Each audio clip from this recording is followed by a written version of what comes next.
alliance together.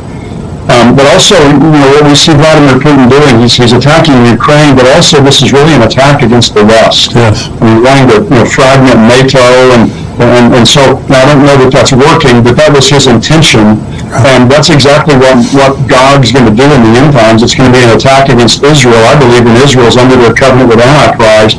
It's really going to be an attack against the West as well. So a lot of the parts of this are fitting together. Plus his growing alliance with Iran.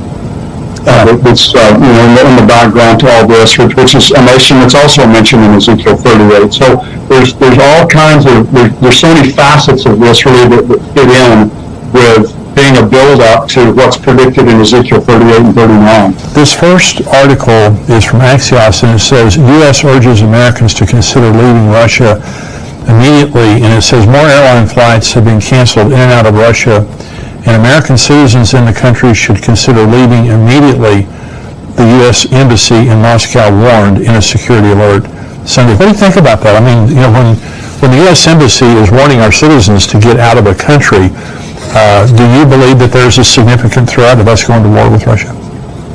Well, I just think right now, as you just said earlier, with Putin, just his instability right now, I think there's just a fear we don't know what he's going to do. The Cold War, during the Cold War, you had Soviet Union and you had the United States. Both were, had nuclear weapons. You could destroy each other, but both were considered to be rational, and sane. And so you kind of had a balance of power there. And now it's kind of that's been thrown off, because now with Putin, the way he's acting now, I think they're really wondering what could he do, because my sense is he's going to have to save face somehow in this. And how far will he go to do that? And how brutal is he going to get? He's not going to be humiliated or embarrassed in this, because that's the very thing that he saw happen to the Soviet Union when it was split up. That's what he's trying to regain. So he will not allow himself and Russia to be humiliated. I think however far he has to go to not allow that to happen, he'll go. So I think it is wise to get our people out of Russia at this time. Jimmy has discussed Iran's nuclear power, but what about Russia's power?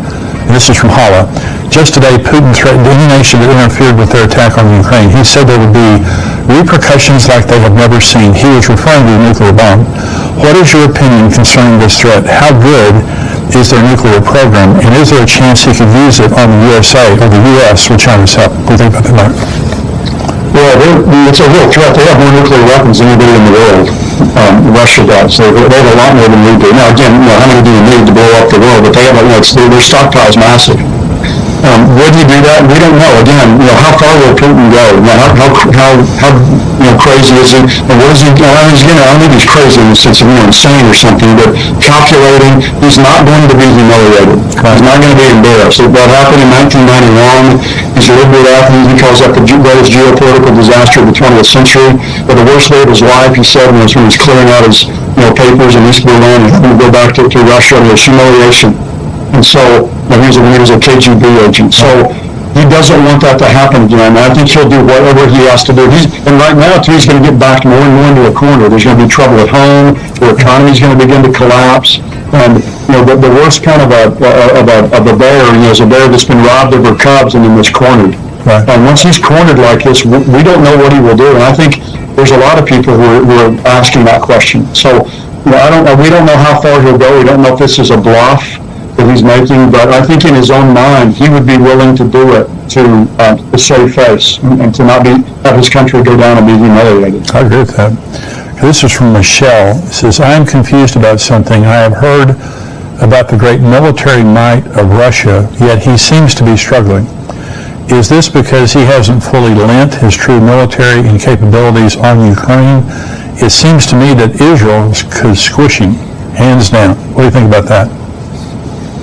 Well, there's military operations are notoriously difficult. You've got all these long supply lines and all. If Vladimir Putin wants to go in there and take Ukraine, he can take it. If he doesn't care what he does, bomb every city, he could take it quickly. I think they're wanting to preserve infrastructure and a lot of those things. They're hoping the people there would just surrender and give up. The problem for Israel's tiny. Israel obviously has nuclear weapons and all that, but Israel is, as far as Jews living in Israel, it's 6 million people. Right. Russia has 1/8 of the landmass in the world. I was reading about this next month, and they have an eighth of the world's land mass in Russia. Israel is the size of New Jersey.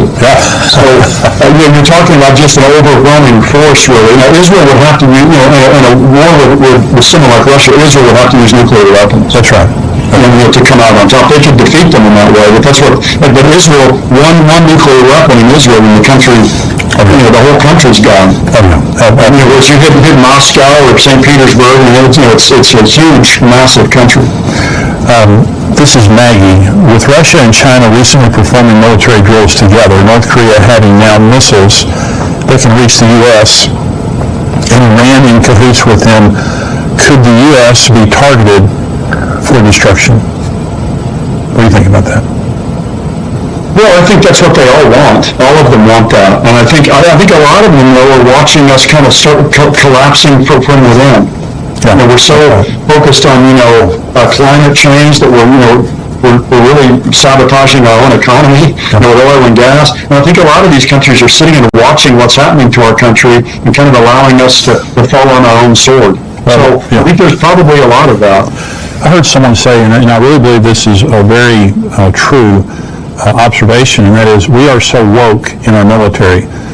The present administration is so fixated, and that's just the truth, on making sure that the transgender is accepted into our military and all this kind of thing. And China is not woke. Russia is not woke. Iran is not woke. North Korea is not woke. They're not concerned about any of those politically correct issues. They're just building a military to destroy us. And so we are at such a disadvantage because of the weakness that we have shown the entire world. The withdrawal of Afghanistan, just on a tactical level, just showed how inept we have become. But this is something that's real troubling, is that the United States of America, we have the largest war machine in the world. But it's not the war machine that matters, it's the people behind that machine. And so, we are seeing the decline, and people ask, why isn't America in Bible prophecy? Or if we are, why are we not very pronounced? Well, obviously, we're not much of a factor at that point. Is that what you believe? That's right. I think we're going to be weak by that point. I mean, the word's used woke. I'd say we're woke and weak. We're woke and weak. And my view is that the rapture will probably in convergence with other things, and all these other things we see happening in our culture that are weakening us. Then you have the rapture on top of that, where all the salt and light stuff. Let's say 8% of the people in America are really believers. That's 30 million people that are extracted. When you talk about a drop on the Dow Jones the next day, our military being everything sucked out of our country, it's we would become a third-rate nation overnight. Yeah, that's right. Hey everyone, thanks for watching our YouTube channel. To stay up to date with the latest End Times content, make sure to hit the subscribe button on YouTube right now. The clip you're about to watch is from our weekly Tipping Point show. To get the full show and other End Times content from great teachers like Greg Laurie, Dr. Mark Hitchcock, and myself, join us as a member on endtimes.com for $7 a month. Enjoy this clip. I want to talk about Israel. I want to talk about the End Times. That's what we do here on endtimes.com, is just talk about a lot of current event stuff. What's happening right now in Russia and in Ukraine. Tell me, beginning with, I guess, Russia and the Ukraine, is there anything prophetic about that in your mind related to current events and what's going on? Yeah, absolutely. I mean, the majority of the rabbis understand Gog as connected to the land of Russia. And so, obviously, anything that goes on in that region is super significant, right? Gog is described as someone who comes from the far north, Ezekiel 38:15, and in Jewish thought, the dwelling place and stronghold of the forces of evil is from the north.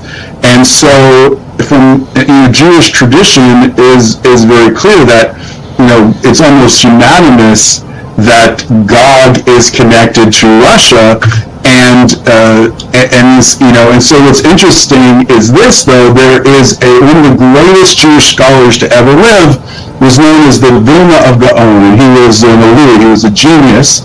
And this is, and he's speaking prophetically, this is what he says. He says, when we see the Russian Navy pass through the Bosphorus on the way to the Mediterranean by the means of the Dardanelles. It will be time to put on Shabbat clothes, meaning the Messiah is coming soon. Oh my gosh.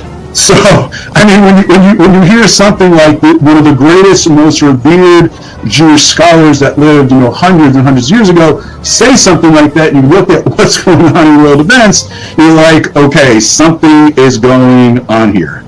Well, the Gog, it's interesting you said that. I preached a message last weekend at Fellowship Church, we go here in Grapevine, Texas, and I was talking about, is Vladimir Putin Gog? And some of my friends, like Dr. Mark Hitchcock, he says he's Gog-esque.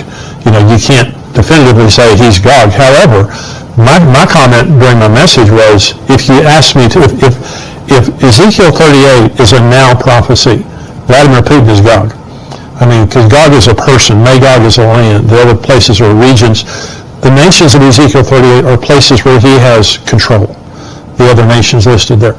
But I really appreciate you saying that in the Jewish mind, Gog is Russia, because you have a lot of Western theologians who argue with that, and they'll say, Gog has nothing to do with Russia, Gog is this, whatever. But if you look at the realities of it right now, the Gog and then the Magog nations of the Stan states, you have Turkey, Iran, these nations are all aligned with Russia, and they all hate Israel.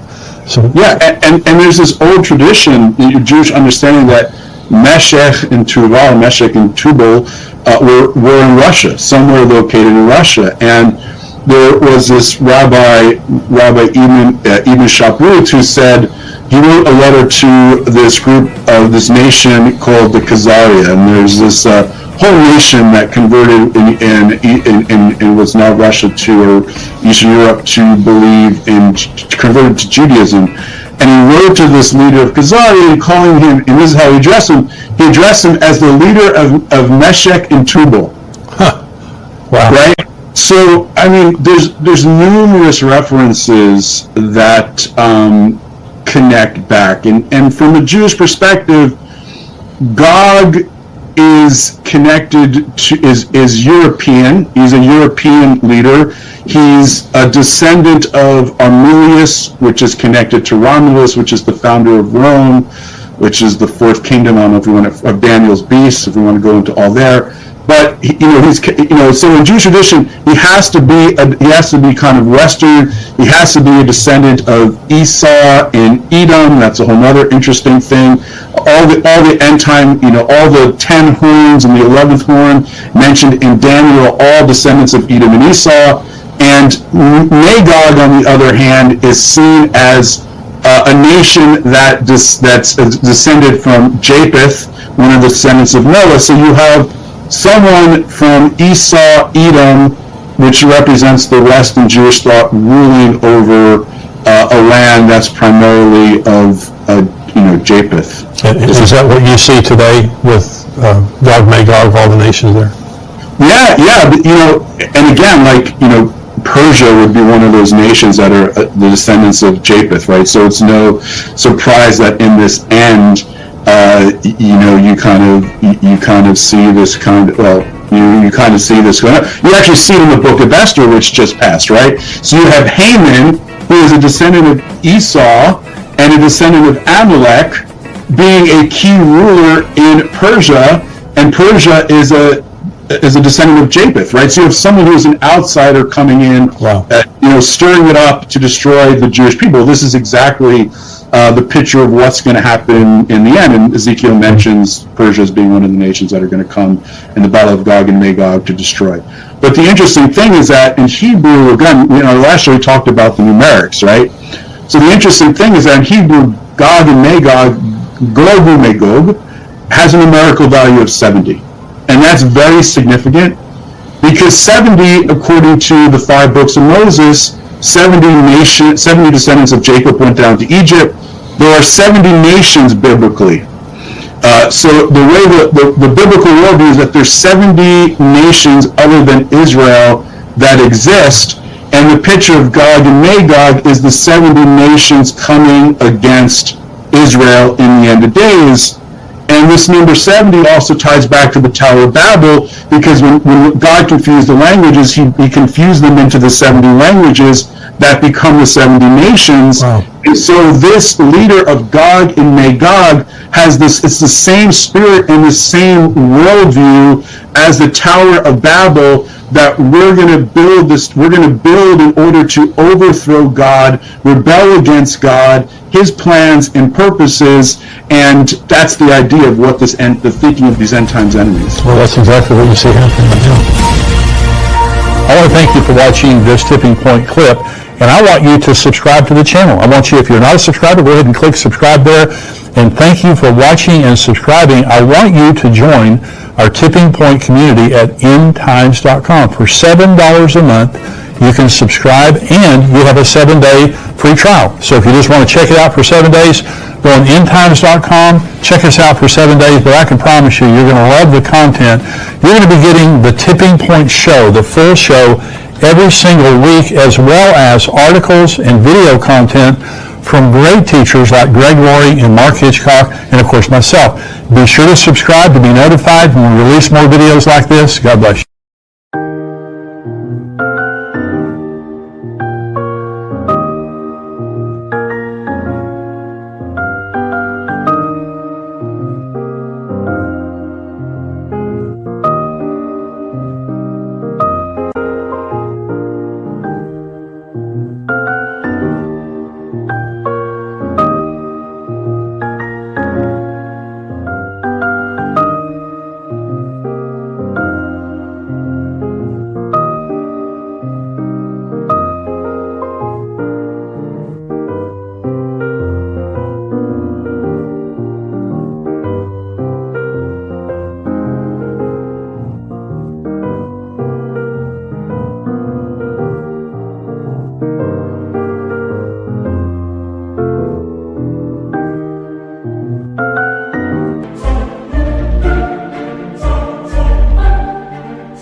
kia lại khiến đôi mắt của em thêm sầu. Vì sao em đi cần để lại lý trí, chẳng để lại anh khi nước mắt càng rơi. Vì giờ em đã vừa quên đi bao câu hứa mình còn cho nhau, quên đi bao nỗi đau mình dành. Vì giờ em đã vừa quên đi những lời hứa ngày nào. Vì dòng nước mắt em đã vội rơi, anh không thể mãi anh cứ đi vào điên rồi.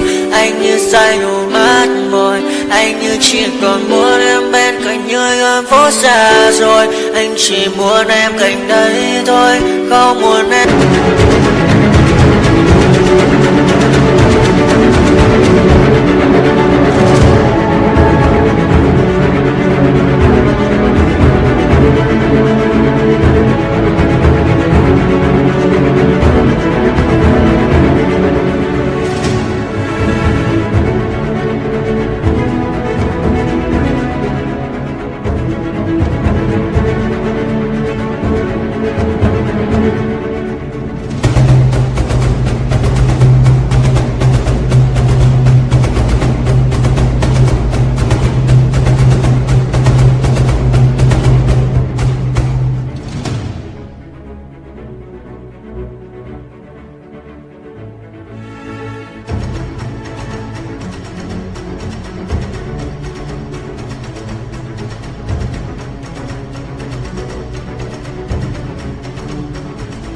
Em ở bên đời chỉ muốn em anh bên người. Người đã gỡ bước đi xa trong cơn mưa chiều vội vã. Người đã bước bên anh khi cơn mưa qua gần vội vã. Em đã quên rồi mai sau ngày yêu má bé, chẳng còn lại gì nhưng em ba nước mắt rơi. Em khiến con tim như trôi bay trong chiều tối.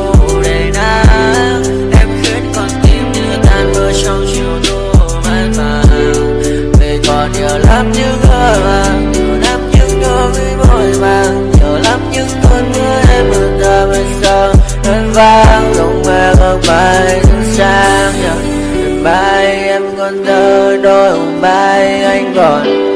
Người ta xưa ta chúng còn giữ nhau chẳng để giữ lấy em khi cơn mưa về đến. Và chẳng cần nhau khi anh với em cùng một đêm trôi. Em mơ ta còn gì nữa đâu bằng cơn mưa ngày hôm qua. Ta còn lại gì nữa đâu khi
feel like I'm losing my mind.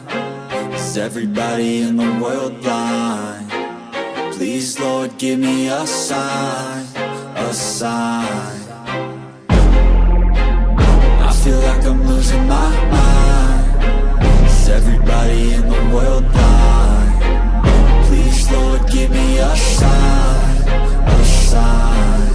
I wanna be the greatest. Everybody on the fake shit. I look around and feel like everybody is the fakest. I make this every day and I'm impatient, hoping one day I blow up from the basement. Statement, the top is so vacant. I don't hear shit that I think is amazing. Waiting for my day when I'm playing sold out shows for 1,000 faces. Hey, give me that crown, get in my way and to be put down. It ain't your place, all this my town. If I want that shit, then I'll get it right now. I'm losing it, the noose it fits. Some losing shit, a stupid myth. You choose to live or choose to dip. You choose to fight or lose your grip and lose a gift.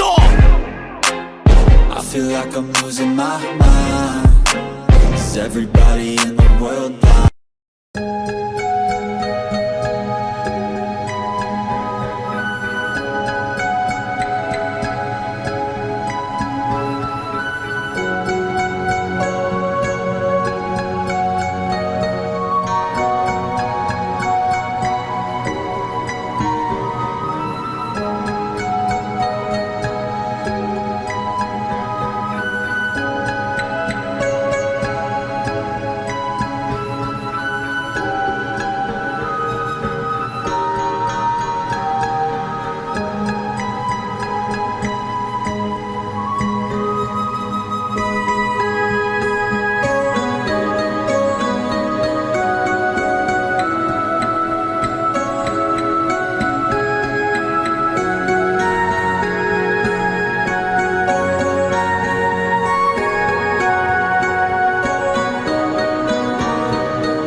I feel like I'm losing my mind.